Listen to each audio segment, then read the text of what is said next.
এই ভিডিওতে আমি তোমাদের দেখাবো কোনো ডেটাবেসের মধ্যে সঞ্চিত টেবিল এর তালিকা কিভাবে দেখা যায়।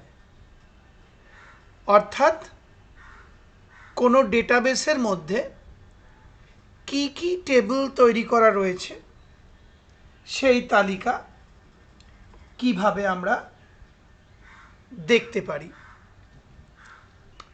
লক্ষ্য করো, প্রথমে আমি লিখছি ইউজ MySQL, অর্থাৎ আমি MySQL নামক ডেটাবেসের মধ্যে ঢুকে পড়ছি বা আমার নিয়ন্ত্রণটা MySQL নামক ডেটাবেসের মধ্যে স্থানান্তর করছি। তোমরা আগেই এগুলো শিখেছ।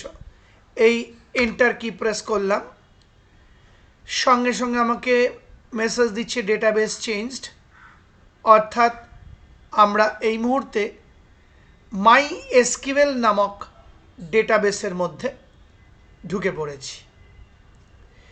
এবার দেখো, আমি একটা SQL নির্দেশ টাইপ করছি টেবিলের তালিকা দেখার জন্য। অর্থাৎ আমরা দেখতে চাই এই MySQL ডেটাবেসটার মধ্যে কি কি টেবিল তৈরি করা রয়েছে। লক্ষ্য করো, আমি টাইপ করলাম শো টেবলস সেমিকোলন। এই MySQL বা SQL নির্দেশটা টাইপ করলে ডেটাবেসটির মধ্যে যা যা টেবিল তৈরি করা রয়েছে তার তালিকা দেখতে পাওয়া যায়। তাহলে খেয়াল রেখো, কোনো ডেটাবেসের মধ্যে সঞ্চিত টেবিলের তালিকা প্রদর্শন করতে হলে শো টেবলস এই SQL নির্দেশটা তোমাকে টাইপ করতে হবে। সেমিকোলন তো দিতেই হবে, জানো। এবার আমি এন্টার প্রেস করছি। লক্ষ্য করো, এই এন্টার প্রেস করলাম, সঙ্গে সঙ্গে আমাকে বিশাল একটা টেবিলের তালিকা দেখিয়ে দিল। ওপরের দিকে আরও রয়েছে। আমি একটু স্ক্রোল করছি ওপরের দিকে, দেখো আমার মাউস পয়েন্টারটা খেয়াল করো, একদম ডান দিকে নিয়ে গেলাম।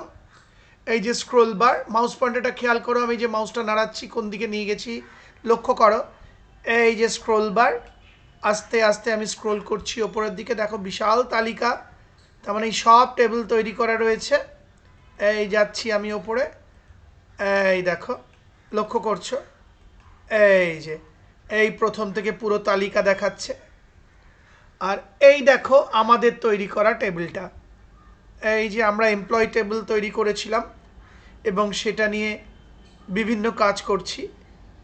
এই দেখো দেখাচ্ছে টেবিলটা নাম, অর্থাৎ MySQL ডেটাবেসে যা যা টেবিল তৈরি করা রয়েছে তার মধ্যে অন্যতম হলো আমাদের তৈরি করা টেবিল এমপ্লয়ি।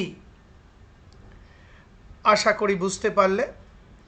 তাহলে MySQL নির্দেশ টাইপ করে কিভাবে কোনো ডেটাবেসের মধ্যে টেবিলের তালিকা দেখতে হয় দেখিয়ে ভিডিওটি শেষ হলো।